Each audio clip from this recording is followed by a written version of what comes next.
That works.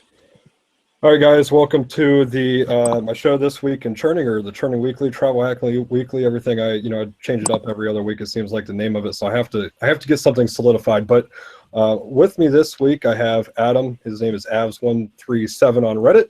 He is the owner of the pointsjetsetter.com blog. He's got a lot of great content on there.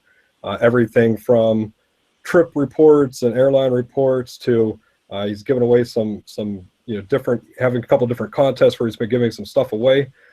He's got just all kind of great content on there. Definitely recommend checking out his blog.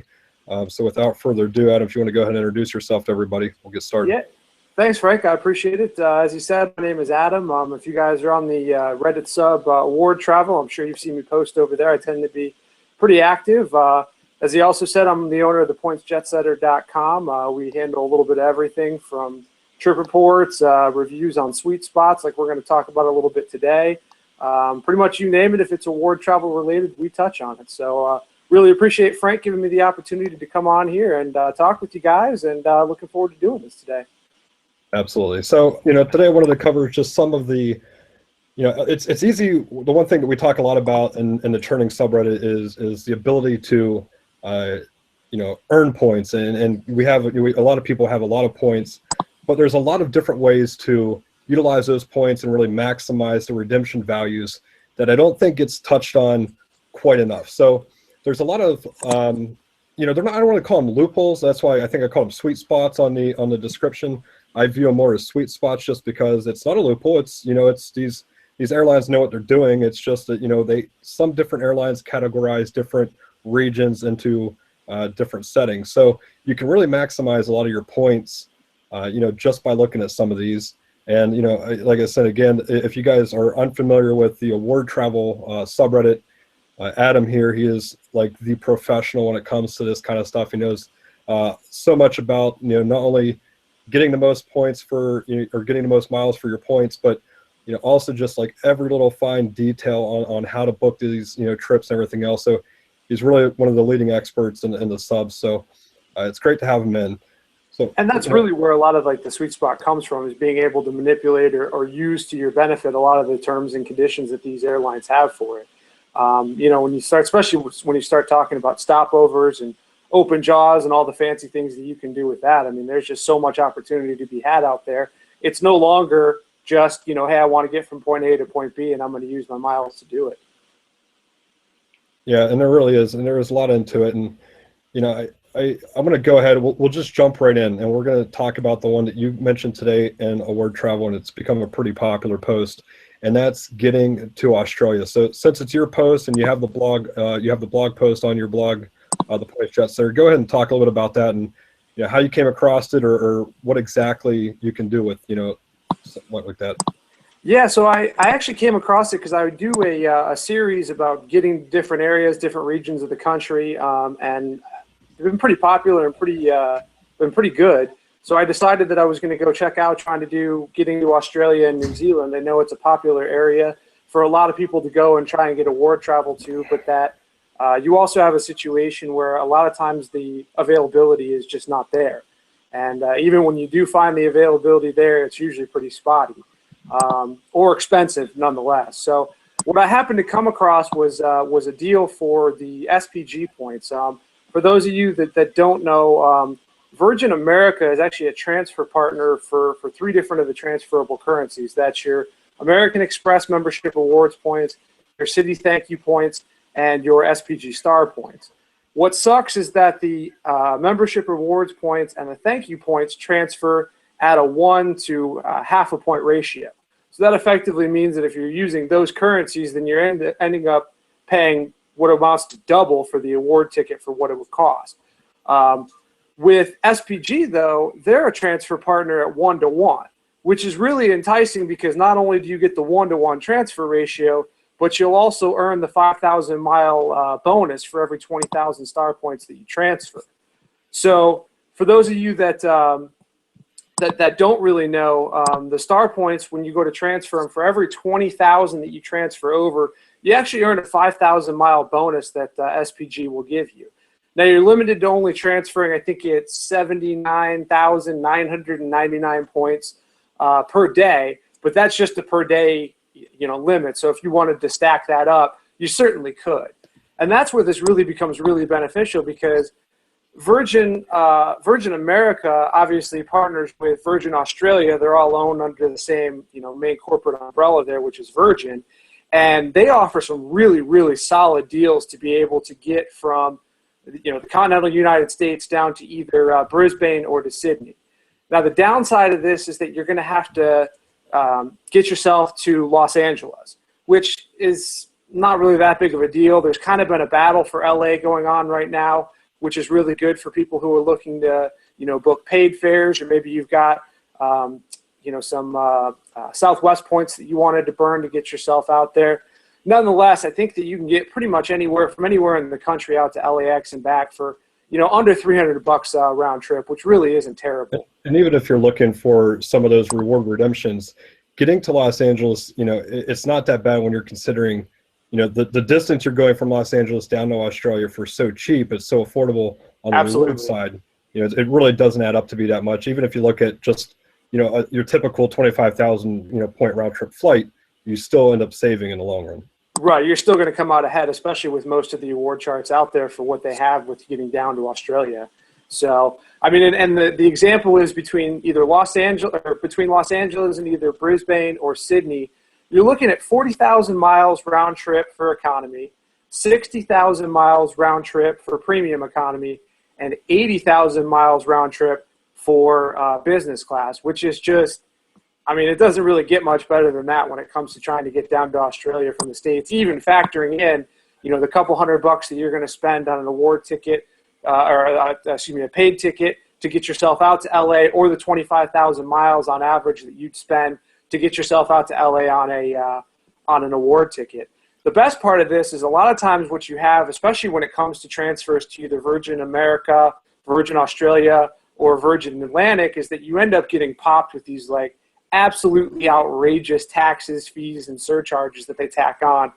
I think if you were to use your Virgin America miles for a Virgin Atlantic flight to London, you're looking at something like $800 in taxes, fees, and surcharges if you had a business class ticket. It's just outrageous considering what you can pay for a paid ticket and earn some miles in the process there. The taxes and fees on this one are only $130, and that's for a round-trip flight regardless of what cabin that you're in. So, really, you're looking at, if you were to use the Star Points transfer, you're looking at 35,000 Star Points for economy, 50,000 Star Points for a premium economy, or 65,000 Star Points for business class. And that's just staggering to me that you're able to get round trip from the U.S. down to Australia for 65,000 Star Points.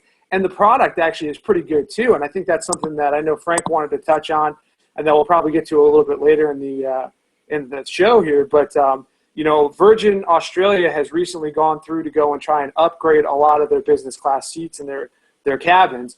And what they've put in place is a reverse herringbone seat, which if you read any of the award travel or any of the travel blogs or anything like that, seems to be the seat that a lot of people prefer. I certainly love it. I'm 6'5", so, being able to have that extra leg room and not really feeling cramped is a big deal to me. But yeah, I was looking earlier today, and it looked like there were quite a few routes out of LA, mostly to Sydney, but some to Brisbane, where they were using the new aircraft and the new reconfigured routes. You could get a fantastic product for 14, 15, 16-hour flight for next to nothing as far as points are concerned. How does availability look on something like that?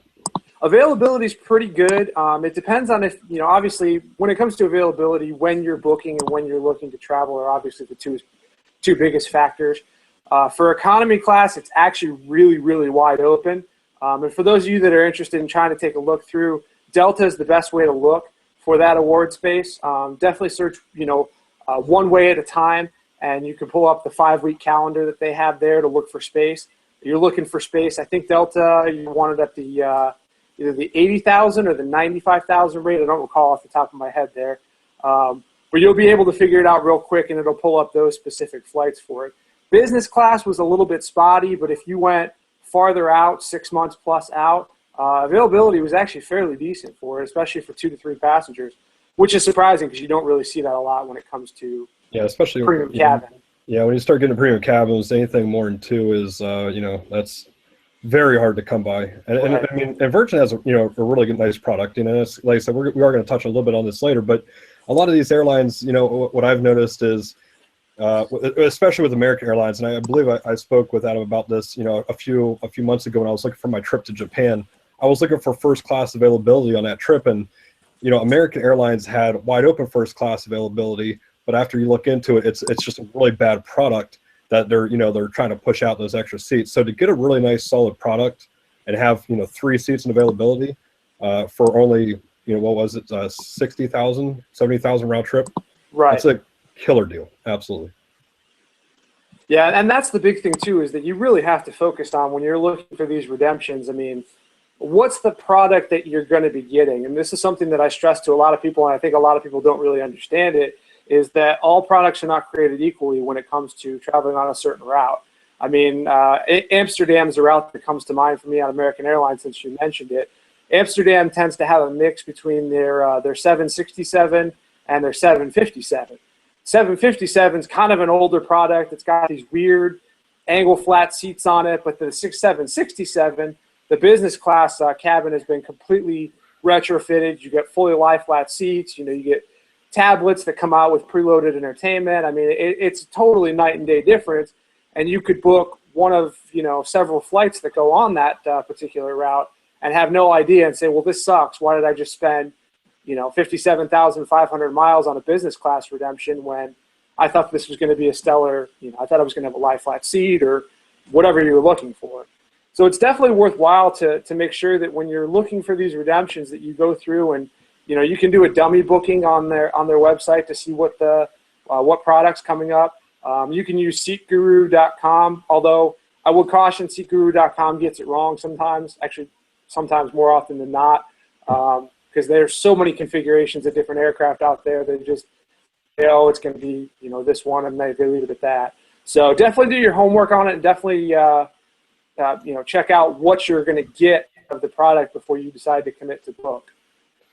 Okay, so let's go ahead. We're going to recap the Australia, and I know we spent a good bit of time talking about that, but I think that's a really good deal that a lot of people don't know, and that's why the post is very popular on the Word Travel right now. So to recap that, you're looking at for an SPG transfer to Virgin Australia, right?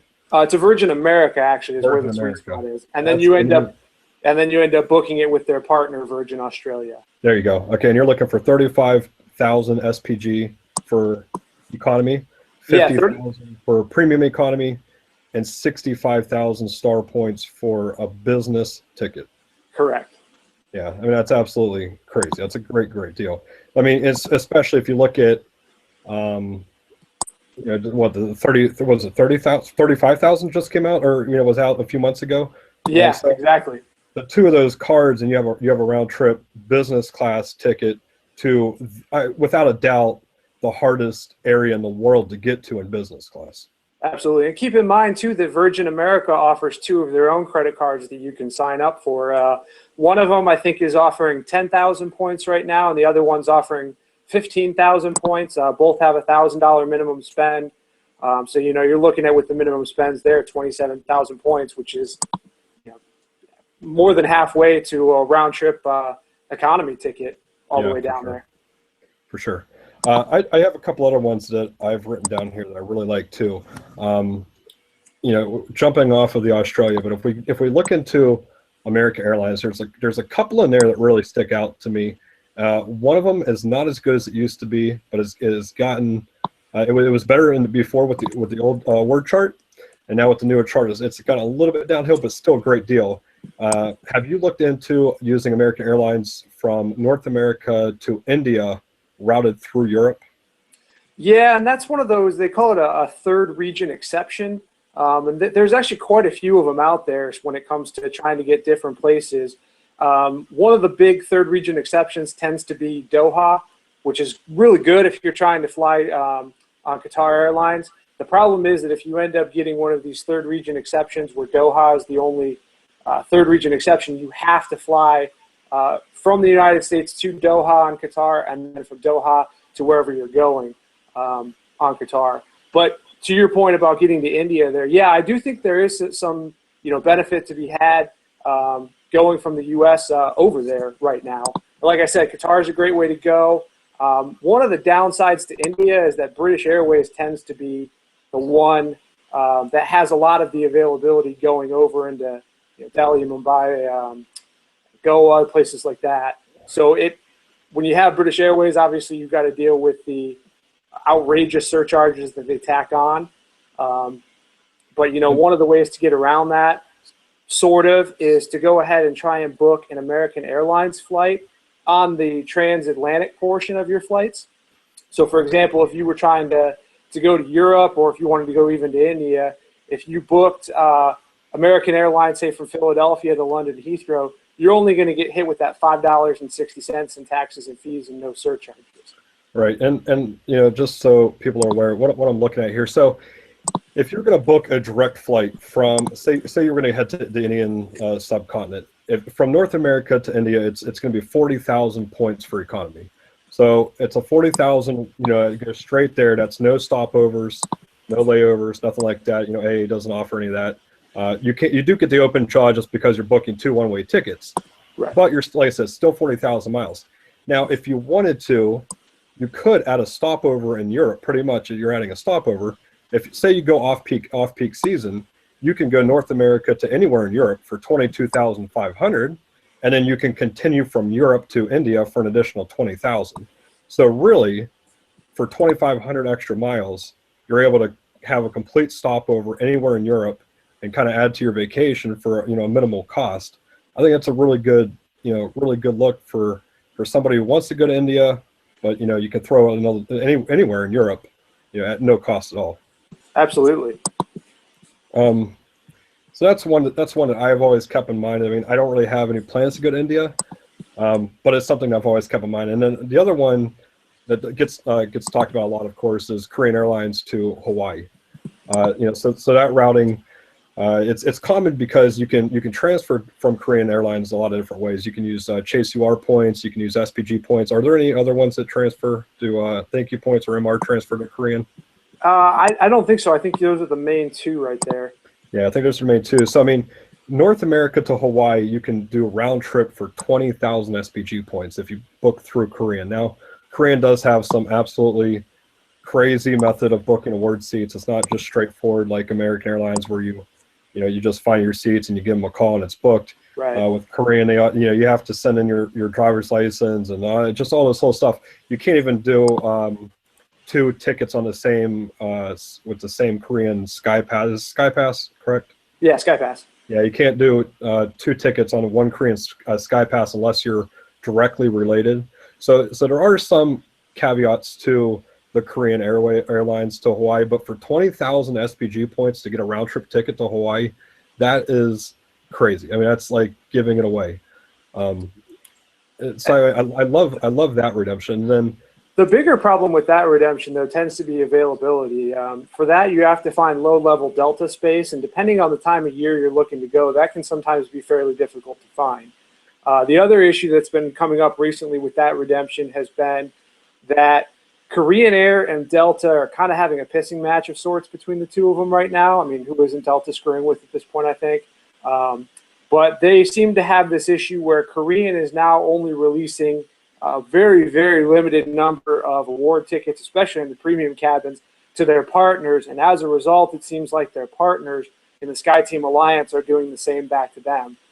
So, my advice always when it comes to Korean Air, call them first to verify that they can both see and book the availability before you transfer over your points. For the Chase URs, your points are going to transfer over instantaneously.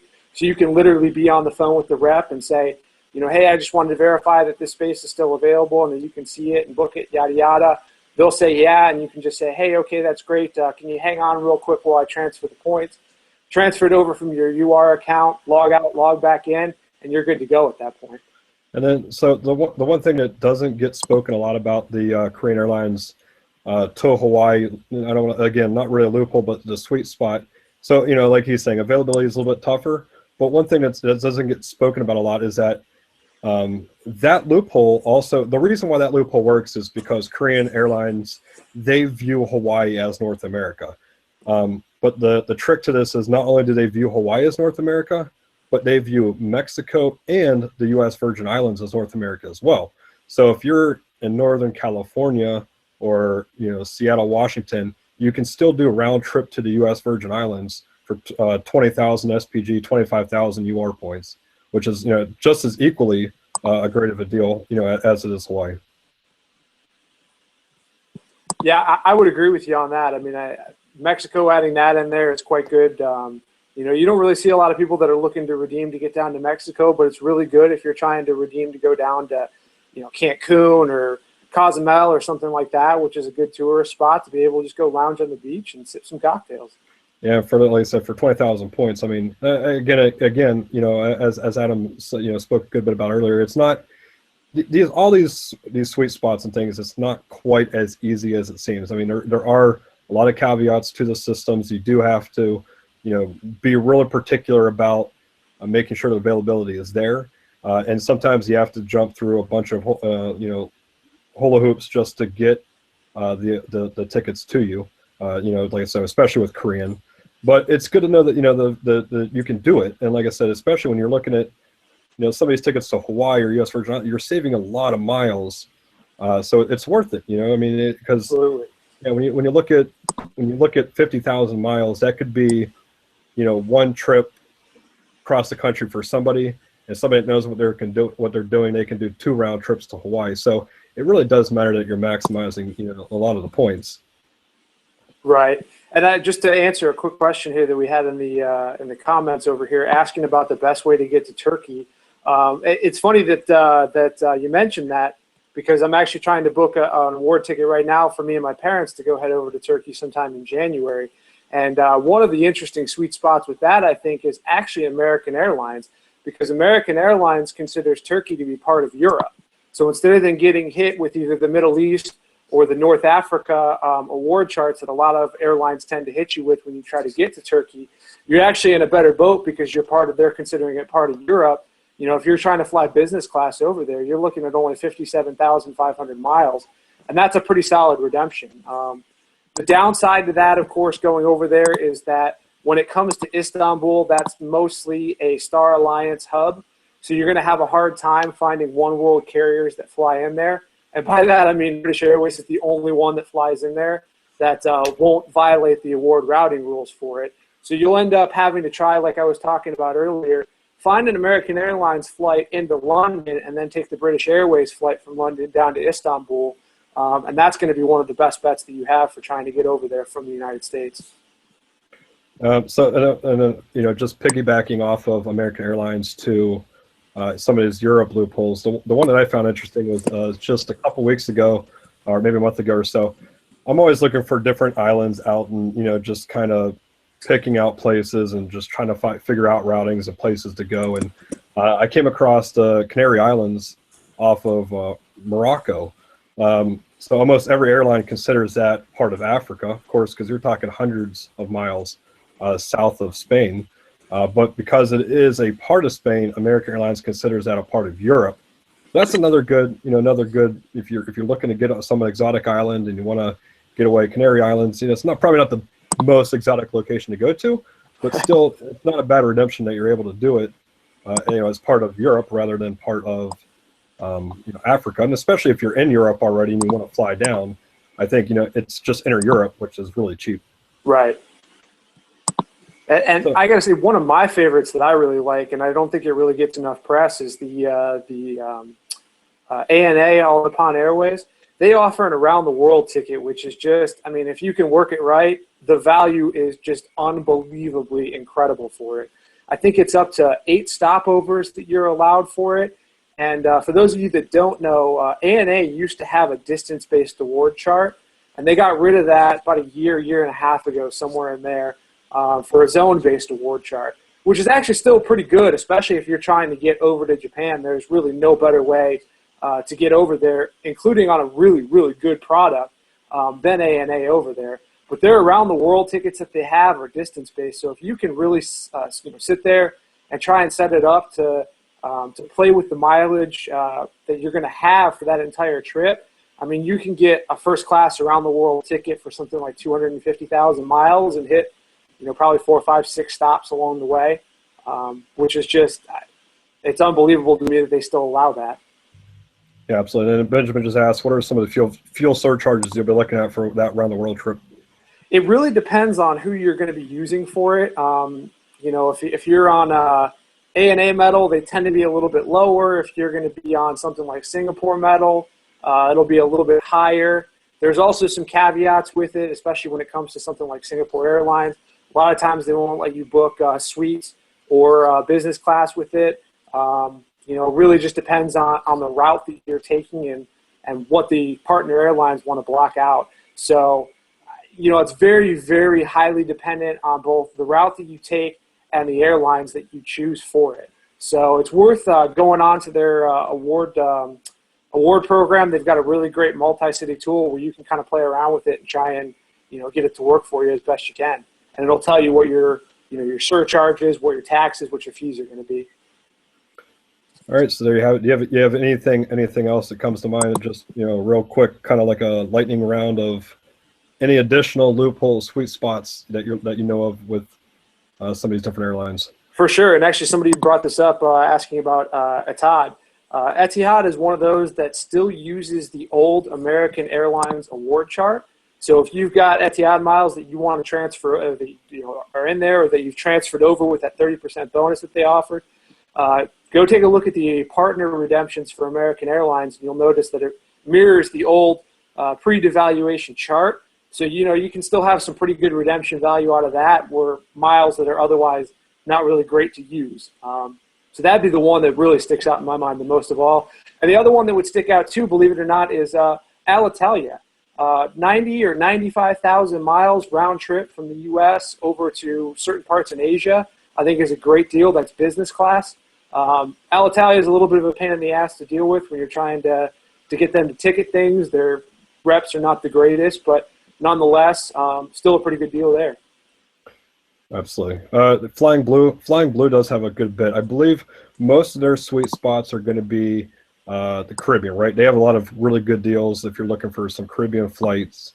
Do they consider they consider Caribbean North America? Is that kind of how that works? Yeah, it kind of is. It depends on where in the Caribbean you want to go, but for the most part, most of the places that they serve are going to be at some of the lower redemption rates that you would see equivalent to North America.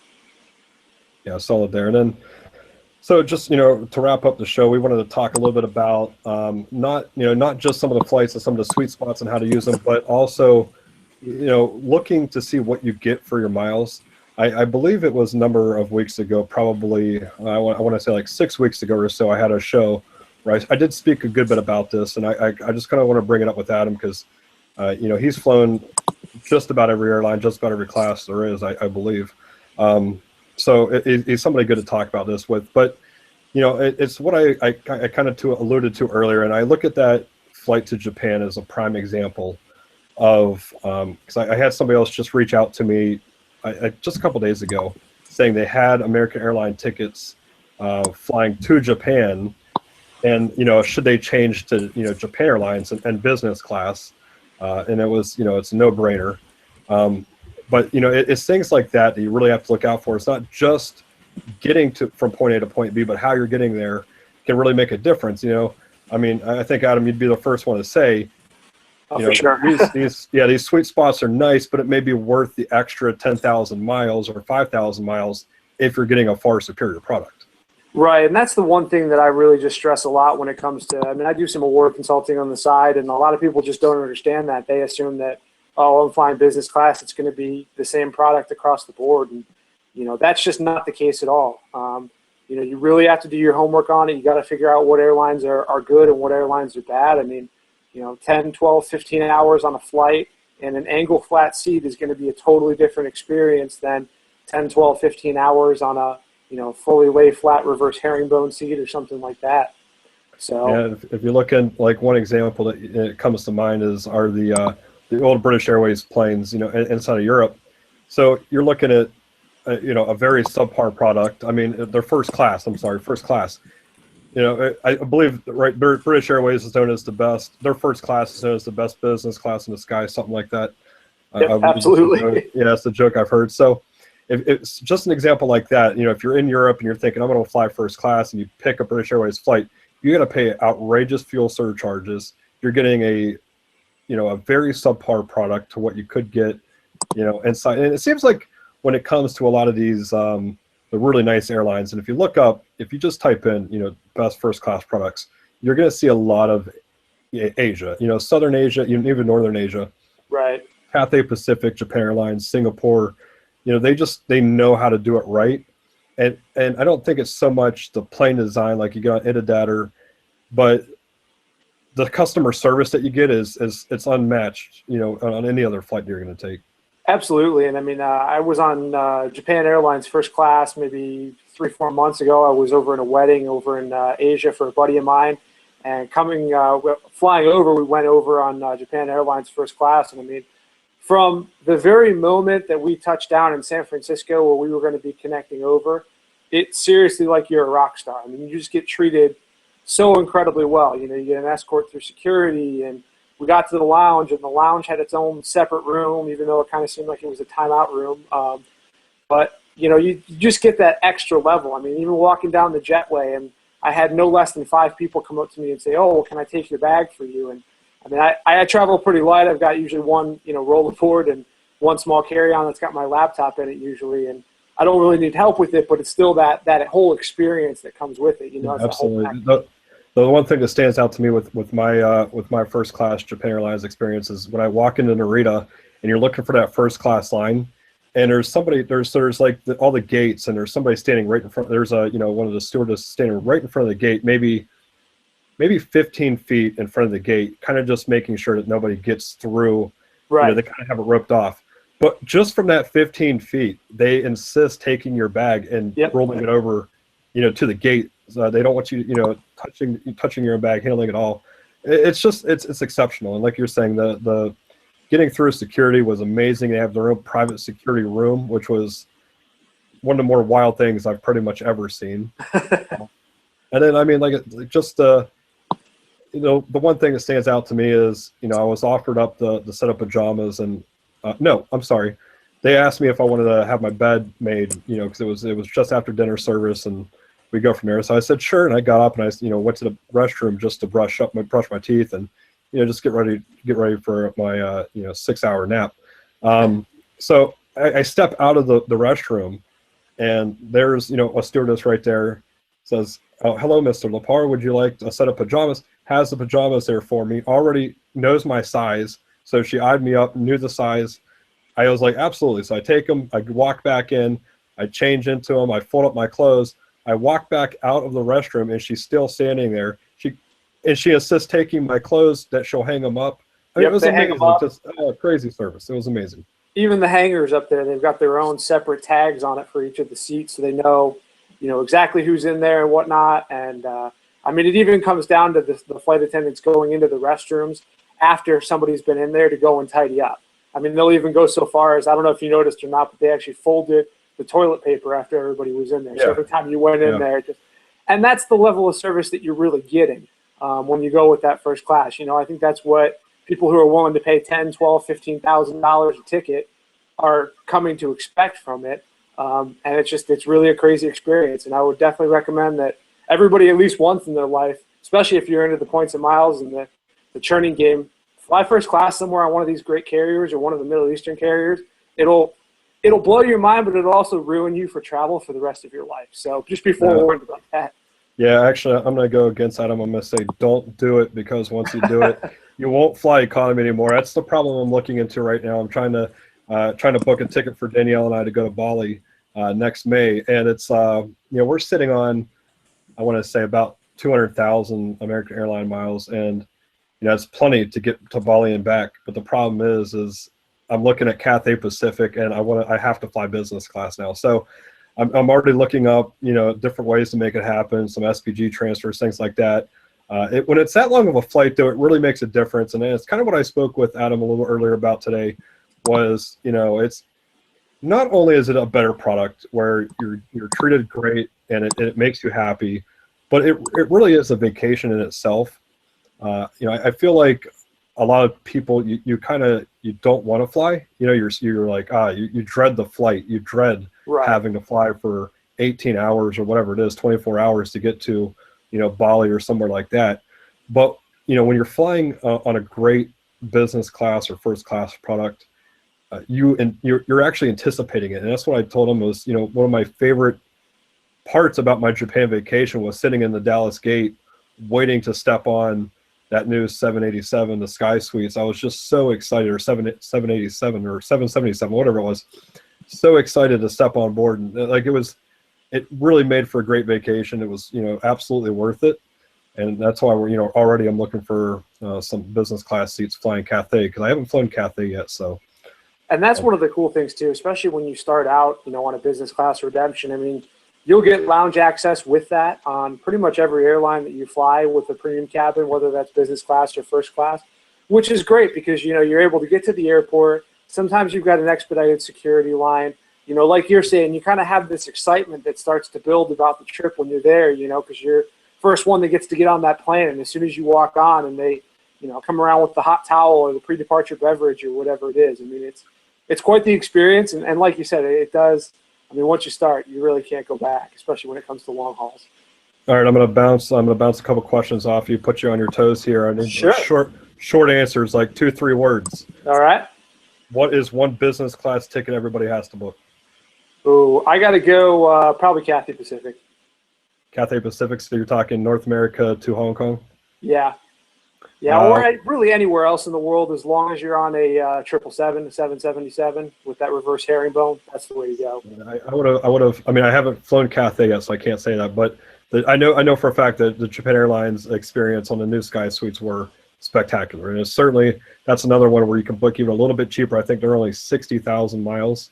Yeah, so I mean, that's a great. Yeah, that's a great booking there. First class product awards. What would you have to go with? Man, I got to give it to Japan Airlines, quite honestly. I mean, just from start to finish, I've just never seen a more polished crew and experience all around. Yeah, I mean, and Japan Airlines, not only are they great because of their service, but they're great because they're Asia One. So you can you get that experience and you save yourself some miles in the long run. You don't have to. What's the difference on if you look at American Airlines? Because that's how I think most people are going to be booking these flights. Yeah, I think it's only 10,000 miles between Asia 1 and Asia 2. Okay, so you're talking 10,000 miles of business, but first class is 30,000. Now I'm looking at it. Correct, yeah. If you're going to first class, it's definitely a bigger hit. And that was part of the bad part about the devaluation was that, you know, that was one of the things that took one of the bigger hits, unfortunately. I mean, if and a lot of those business and first class flights really did, but I'm looking at Asia One right now. So Japan Airlines to you know, from North America to Japan, 60,000. I mean, that's very reasonable. I don't think that's a bad rate. It's nothing to, you know, it's not like it was. I think it was what, 50,000.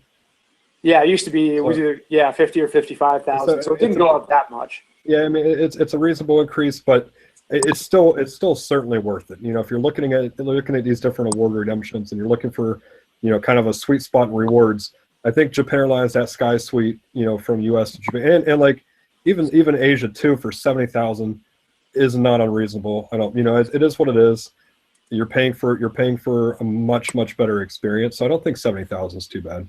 No, I would agree with you on that. And one caveat I would make too is that I recently was on a big mileage and status run. I got in on some of these really cheap $179 round trip fares from Taipei to Fort Myers, Florida, which happens to be where my parents live. So I spent a week just flying back and forth. And the Trans-Pacific flights were on Japan Airlines. And surprisingly enough, their economy class was, I mean, I was impressed with it. The service was just as good. Seat was comfortable. I mean, you actually do have some good room. So I just think it goes back again to make sure you know the product that you're looking at. And, you know, in some cases it can be a good value for you, especially if you're just looking to save some points or you just want to, you know, position somewhere or whatever the case may be, to look at the economy class redemptions for, especially on an airline like Japan Airlines. I mean, to Japan, you're only looking at 35,000 miles for one way for economy. That's really not terrible, all things considered. Now, here's the question we spoke a little bit about earlier, and you know where I stand on this. if I'm looking at, let's say, Asia too, because that's a real popular place to go. I think if you're in this game, you kind of have that hunger to go somewhere exotic, and Asia too is that fits that category for Absolutely. you. Is it worth the extra 40,000 miles for a first class redemption? I think that really boils down to what you're looking for out of your flight. If you are looking, it's your honeymoon, you really want to splurge, I would say, yeah, go for it. Like I said, I think everybody needs to experience it at least once. With that said, if you've experienced one first class, I feel like this makes me feel spoiled, but at the same time, I have to say it, I think you've experienced a lot of them. And at that point, if I'm just looking to get from point A to point B for a vacation, especially with everything that's going on with these credit card companies trying to chop down our ability to, churn cards and get multiple bonuses out of them, and once a lifetime and chase 524 and all that other fun stuff. I think that you're really not going to see that much of a difference between first and business class, especially if you've never experienced first before. So yeah, and that goes exactly true the other way too. If you've never experienced business class before, it's don't I don't want people to think that first class is way far beyond business class. If you've never sat in a business class seat on a long haul international flight, the service there it's absolutely amazing too. Like I said, I went with only Japan Airlines, but the staff, they don't sit down. You constantly see them walking up and down the aisles. If you ever need anything, you have a remote control, you press the button and somebody's there. But the thing is that you'll never have to press that button, because all you have to do is kind of stick your hand up and grab somebody's attention who's constantly walking up and down the hallways. And I found the Sky Suite. I had the window seat on the way from Dallas to Narita. The one thing I liked about it was the privacy. It was way more private on that seat than it wasn't even in first class.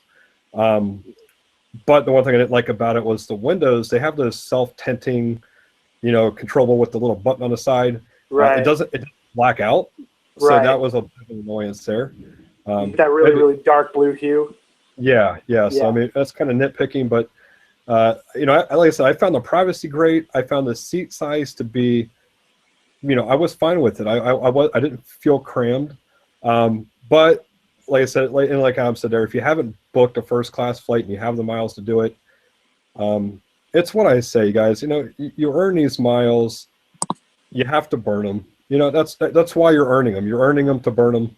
Experience it, because I can't speak for everybody in here, but paying, I think my flight was booked out, so the last seat went for like $23,000.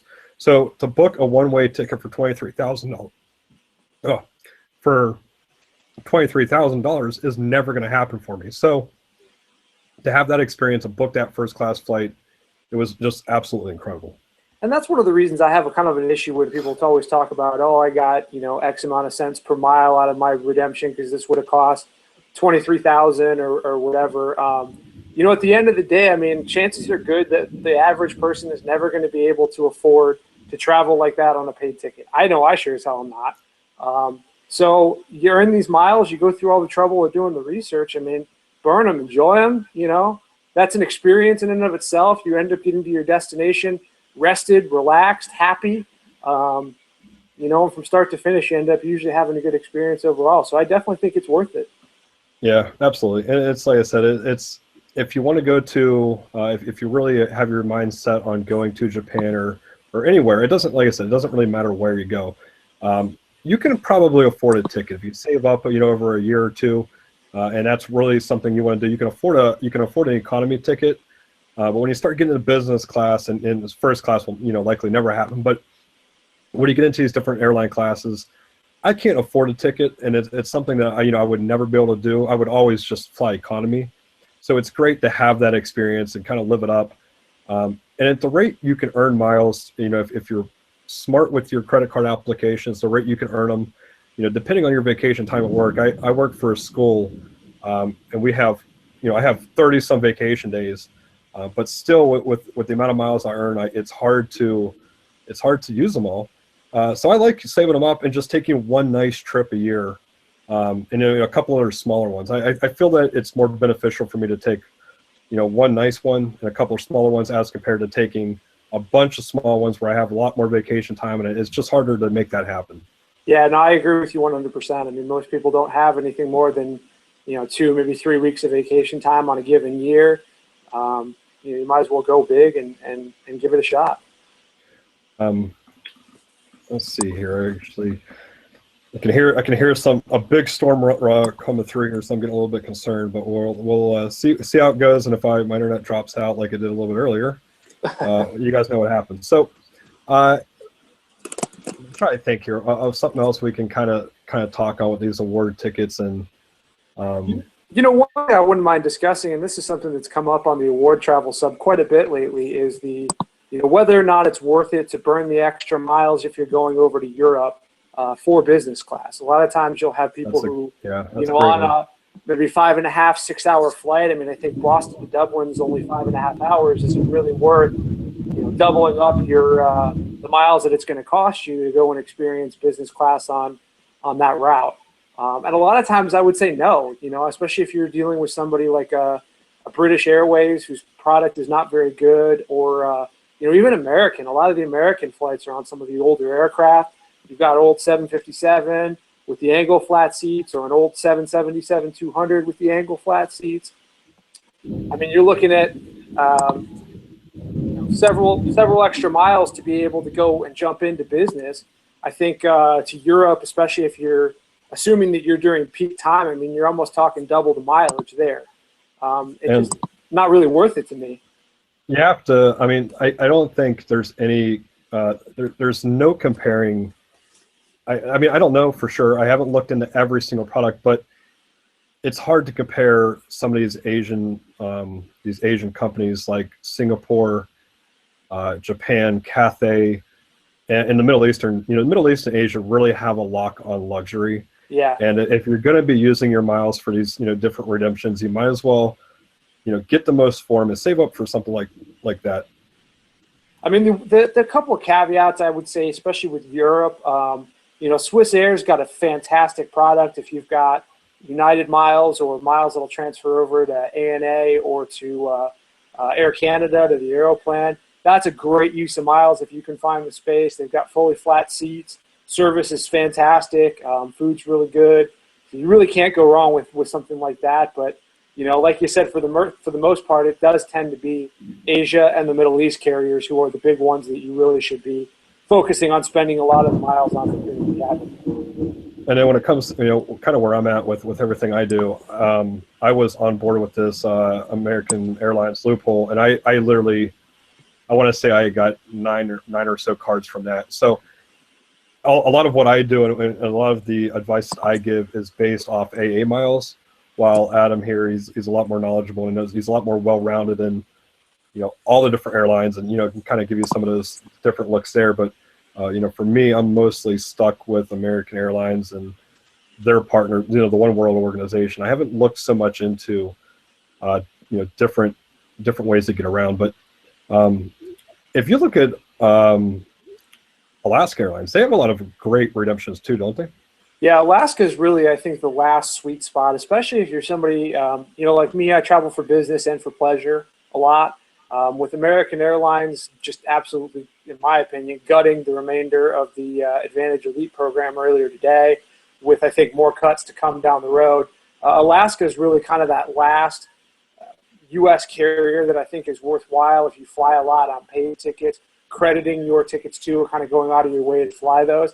And I say that for a couple of reasons. One, they're a fantastic airline. If you guys have never flown Alaska Airlines, especially domestic, I mean, you'll really be surprised. I would consider them, up there with Southwest among the absolute best, especially if you've got any kind of elite status with them. I mean, I have zero complaints whatsoever with Alaska Airlines. The other benefit with traveling with them is that they'll usually allow you to buy a multiplier, and it's usually for really, really cheap. So you can usually pick up another like 10,000 Alaska miles for an extra, $200 on a paid ticket, which is fantastic value when you consider that Alaska remains one of the better ones, if not probably the best, for redeeming currently to Cathay Pacific. They just now have an agreement with Japan Airlines.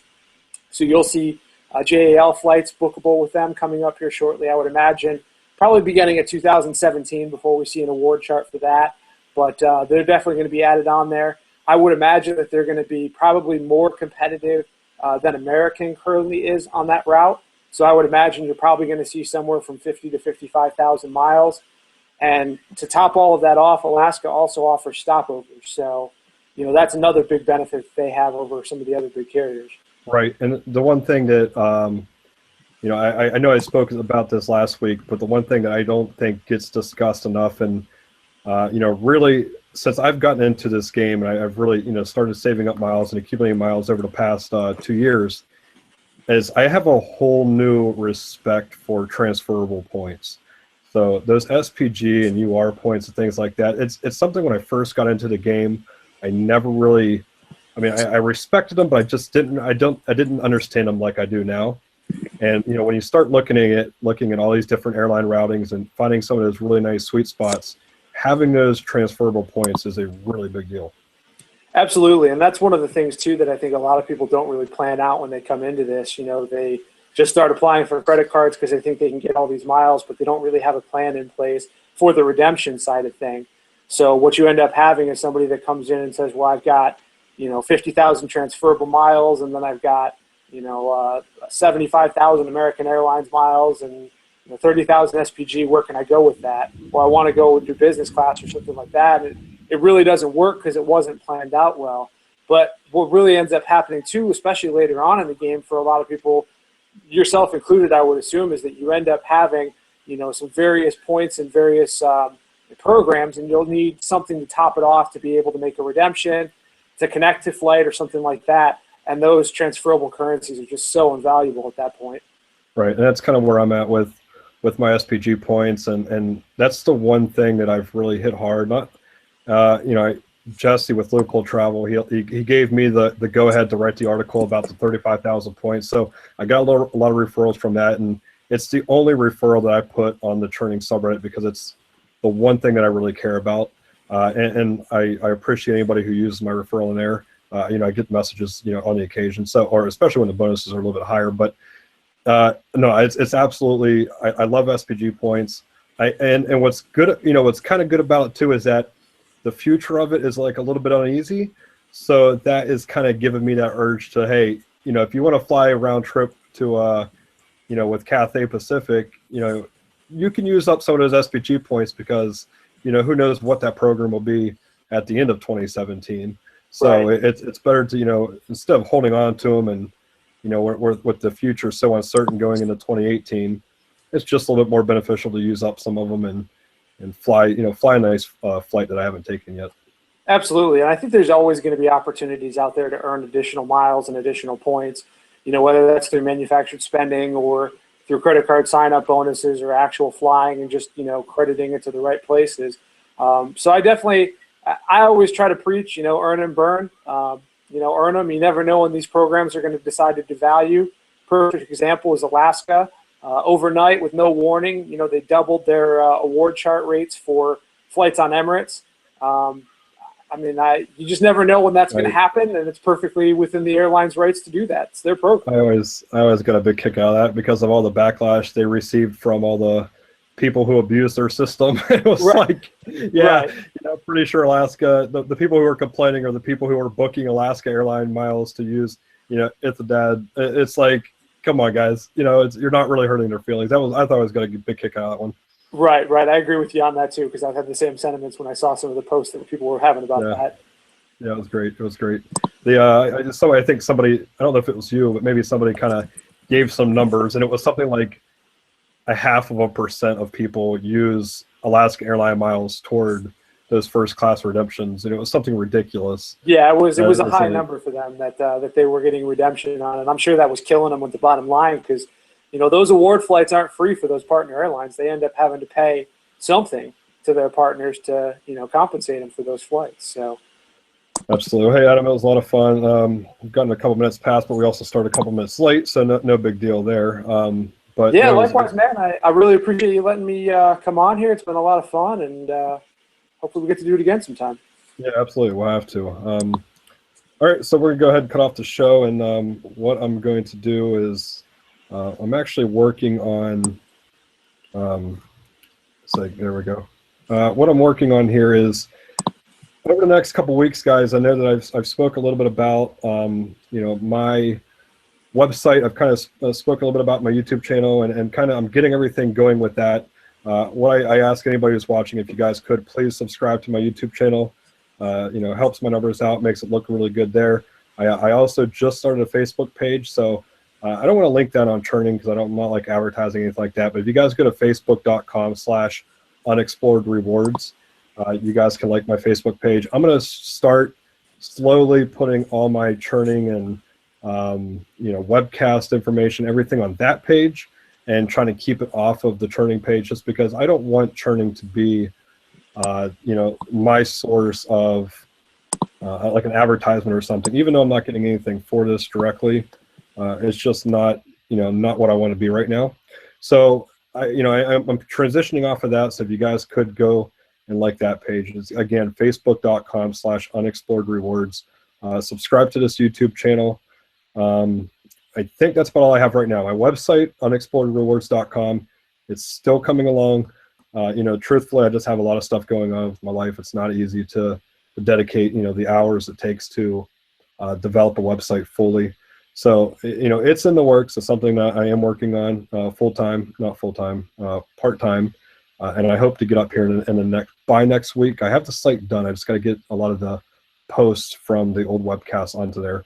And then the last bit of information I have for you guys is I have now moved over all of my Blab movies onto this YouTube channel. So I should have the complete archive. I'm missing 2 videos, but for right now, it is what it is. I have to try to track those down. I'm not sure where they went. So, all right, guys. Hey, I appreciate everybody tuning in. Next week, I have two good things in mind where I want to go with the show. I want to have one show on blogging and kind of what kind of the back end, what it's like to be a blogger, and some of the work that goes into it. Maybe I'll have Adam back again. Jesse with Loophole Travel, I definitely want to get him on this show here soon as well. And then the second one I want to have is just kind of like an introduction to churning and what it is, kind of a little what it is video. And the reason I'd probably do that on this show is because I want it to be, my main featured video on my YouTube channel. And I feel like it would help some of the new people kind of get a good idea who have stumbled across the subreddit and are looking to see, exactly what this is, how it works. I want to make a video where we can use that to reference and just, people would say, hey, check out this video, kind of explains everything. And then I have Captain Cool here asking if I've covered hotels. I haven't covered any hotels yet. I really haven't even covered some of the, different point systems and how they work and some of the sweet spots in there. So that's something that'd be great to talk about.